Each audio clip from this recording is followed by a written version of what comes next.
Welcome everyone. So I recently hopped on to one of the streams on Digital Gnosis, where we talked about my video on the privacy of consciousness. Nathan and I also talked about our recent meetup at Durham University, where we both spoke at a panpsychism conference, responding to the main speakers. This is just a clip of me trying to convince him that consciousness is private, with my epistemic asymmetry argument.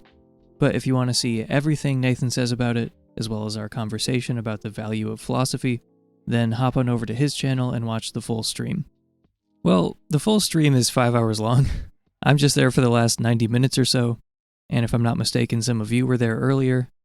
Alright, so I hope you enjoy. Arguments for privacy? Okay, let's go. Yeah, let's do it.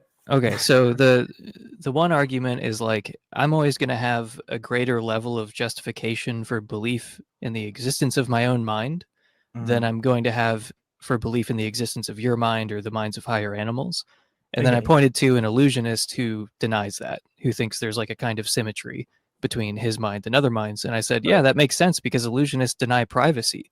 So like, if you're going to explain, you know, the kind of epistemic asymmetry between my mind and other mind, and why it's just necessarily the case that I'm always going to have at least slightly more evidence, you know, slightly more justification for my mind than the minds of others, well, then it has to be private, because if it weren't private, then I could appeal to it to support the minds of others, not just my own mind.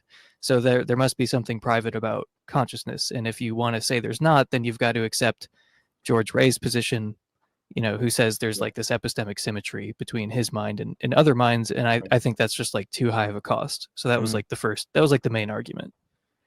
That makes sense. My initial impression about that is, you know, there was the term always, like you're always going to have this asymmetry, is maybe doing a bit more work than I think it can, which is that, you know, I guess in principle, I could see myself having like more evidence or an equal amount of evidence that other minds existed than my own mind. I mean, it's a pretty peculiar state of affairs, I'll grant that, right? Like I don't think it's ever going to happen in my life that would be like my evidence base. But I guess I also don't think there's anything about, you know, like what my evidence base can be that means I couldn't be more confident of that. Like I've believed a lot of weird things. So I think it's at least, you know, I don't think it's true that like it's always going to be the case.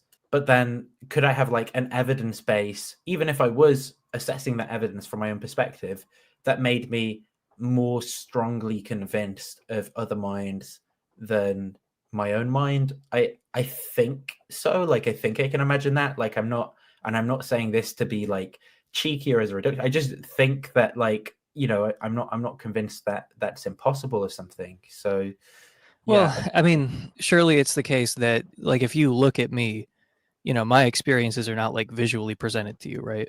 Yeah. I agree with that. Yeah. Okay, well then it seems like you have something, you know, in support of your own mind that you're not going to have for my mind.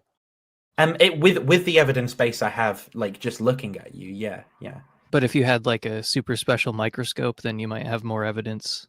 Yeah, for my mind. It maybe not even like a microscope, right? It could be like I could become hyper fixated on neuroscience, like do nothing but study it, like, you know, like a zealous monk for the next 50 years, and then like tons of imaging data, like fMRIs and ECGs and things of your brain, and like, you know, loads of like data about what's going on, and maybe like, because I my evidence base would just be so overwhelmingly like information about your mind that I would be like, you know, my belief in your mind would be stronger than my belief in my own. Like you could have all of that for you as well. I mean, that's kind of my point in the video. Is like all that stuff that you could have, like by being fixated on someone else's, you know, brain, you could have all of that for yourself.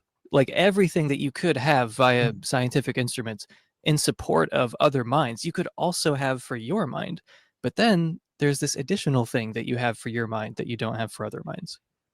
Okay, I see what you're saying. Yeah, so it's like there's an ace. Yeah, so So from the in principle perspective, there is more evidence you could have for your own mind than someone else's mind. I think that might be right. Yeah. So if you want to hear our broader conversation about epistemic privacy, as well as the value of philosophy, then go on over to Digital Gnosis for the full video. Alright, see you guys next time.